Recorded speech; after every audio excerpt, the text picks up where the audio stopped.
सवाल है सचिन पटेल जी का। ये एलिबस लाइफ साइंसेज, इसके बारे में जानना चाहते हैं। 1400 शेयर इनके पास हैं, 650 का इनका भाव है, और ये लंबे अवधि के लिहाज से आपकी सलाह या आपका नजरिया चाह रहे हैं। लंबे समय एलिवस लाइफ साइंसेस, तो उसका तो मैं कंपनी ने ट्रैक नहीं किया है मैंने, लेकिन फिर भी देखते हैं लंबे समय के हिसाब से। ओके, सेक्टर क्या है? फार्मा सेक्टर है, ठीक है। अच्छा, इसकी पेरेंटेज जो है वो निर्मा ग्रुप की है। निर्मा ग्रुप की कंपनी है। जी। जितना लेकिन अवेलेबल डेटा है ना, निर्मा की ब्रांड इमेज हमारे मन में पुरानी जो बैठी हुई है, लेकिन रिसेंटली क्या मतलब अब इतना ज्यादा उसमें आप कह सकते हैं। और इसका पुराना अगर आप देखें तो ग्लेनमार्क लाइफ साइंसेज, इस नाम से आप समझ सकते हैं। देखिए मैं इनका मेनली क्वार्टरली ग्रोथ पे ही जा रहा हूँ, तो थोड़ा सा कंसिस्टेंट तो नहीं है ग्रोथ, बीच बीच में सेल्स डी ग्रोथ भी दिख रहा है, और इसमें होता है, इन तरह के बिजनेस में होता है। लेकिन रफली आप समझें कि अगर एनुअल बेसिस पे ये भी लिया जाए कि एनुअल बेसिस पे इनका डी ग्रोथ हो रहा है ना, प्रॉब्लम ये है कि इनकी लिस्टिंग कब हुई? इनकी लिस्टिंग हुई इनकी लिस्टिंग हुई 2021 में, ठीक है। अब आप रिजल्ट का चक्कर देखिए। जी। 2021 के बाद जो सेल्स गिर रहा है, सेल्स डी ग्रोथ हो रहा है, वो कंसिस्टेंट है।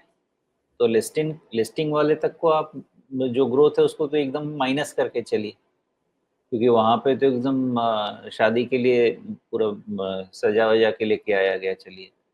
अब उसके बाद से सेल्स ग्रोथ आपका लेस देन 13%, लेस देन 2%, फिर लेस देन 6%, लेस देन 5%। तो इस ग्रोथ पे आप 20 टाइम का भी वैल्यूएशन देंगे तो मुझे लगता है कोई एक्सेप्ट नहीं करेगा। दैट इज व्हाट मुझे समझ में आएगा। और प्रॉफिट ग्रोथ भी देखें तो 486 एकदम ही फ्लैट है। तो इसको मैं नहीं समझता कि मैं 15 टाइम के ऊपर का वैल्यूएशन कंफर्टेबल भी होऊंगा देने के लिए। 15 भी बहुत ज़्यादा मैं कह रहा हूँ शायद। तो 27 का जो वैल्यूएशन है मेरे हिसाब से तो महंगा है। बाकी मैं उतना कंपनी नहीं समझता, जो सामने नंबर दिख रहा है उससे बता रहा हूँ। 5% के ग्रोथ के लिए मैं 27 टाइम का वैल्यूएशन मैं नहीं देने वाला, सिंपल सी बात है। ऑपरेटिंग प्रॉफिट मार्जिन कितना है? चलिए मार्जिन अच्छा है, बट फिर भी there is no sales growth, no profit growth, तो ये वैल्यूएशन मेरे हिसाब से तो महंगा है। तो क्या होगा? सिंपल है, वैल्यूएशन महंगा है, या तो स्टॉक करेक्ट होगा या स्टॉक लंबे समय यहाँ कंसोलिडेट होगा। और कोई कंफ्यूजन होता है आपको एशियन पेंट, बाटा, जो नॉर्मल स्टॉक्स हैं उसको जाके समझना चाहिए क्यों होता है। यहाँ पे भी वही होगा मुझे लगता है, या तो लंबे समय तक आपको ये अब क्रॉस ही नहीं करेगा, 1265 वाला रेंज ये क्रॉस ही नहीं करेगा लंबे समय तक, इस सेल्स ग्रोथ में तो नहीं करेगा। और ये आपका वही प्रोटियन जैसा हो गया, 900 और 1300 के रेंज में कंसोलिडेट करेगा लंबे समय के लिए। तो लॉन्ग टर्म में मुझे, लॉन्ग टर्म के लिए जरूरी होता है ना कि एक ऐसे सेक्टर में रहिए जो कि थोड़ा जी। सा जिसमें लेकिन कंजम्पशन वगैरह होता है। लेकिन जो इसमें एक्विजिशन का इफेक्ट है, मतलब 2023 में निर्मा ग्रुप ने एक्वायर किया इसे, मार्च 2024 के आसपास ये एक्विजिशन कंप्लीट हुआ है। उसके बाद से क्या आपको इस एक्विजिशन के चलते कोई पॉजिटिव इम्पैक्ट दिख रहा है? क्योंकि अ, थोड़ा सा आप कह सकते हैं कि सितंबर 2024 वाली तिमाही के बाद आपने दिसंबर तिमाही में एकदम से इसमें जंप देखा है इसके सेल्स में, और ऑब्वियसली प्रॉफिट भी उसी हिसाब से बढ़ा है, मार्जिन भी इम्प्रूव हुआ है। और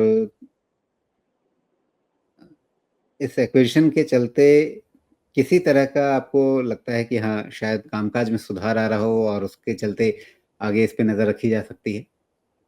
इतनी जल्दी तो मैं नहीं बता पाऊंगा, क्योंकि मुझे तो ये कंपनी मैंने ट्रैक ही नहीं किया है। मैं सिर्फ अगर मेनली नंबर भी देख के बताऊं तो यही है, मेरे दिमाग में तो यही बात आएगी ना कि मैं 5% सेल्स, आईटी कंपनीज का ही एग्जांपल ले लो ना, 8% सेल्स ग्रोथ के लिए मैं 30 टाइम का वैल्यूएशन दूंगा नहीं दूंगा, लेकिन लोग दे रहे हैं ना 45 टाइम। तो वहीं पे सिंपल है कि 5% का सेल्स ग्रोथ दोगे तो मैं नहीं दे पाऊंगा। जिस दिन इसी चीज को तुम 15% का सेल्स ग्रोथ दो, 25 टाइम वैल्यूएशन में कोई दिक्कत नहीं है। बट यहाँ पे जी। मेरे हिसाब से तो ये महँगा है वैल्यूएशन, तो महँगे वैल्यूएशन में क्या होता है ना राजीव जी कि आपको या तो पैसा जाएगा और नहीं गया तो पैसा नहीं बनेगा लंबे समय तक, ये बड़ा रिस्क रहता है। और हम वैसी चीज़ें चाहते हैं जिसमें हमारा वेल्थ क्रिएट हो, तो ये पॉइंट समझने का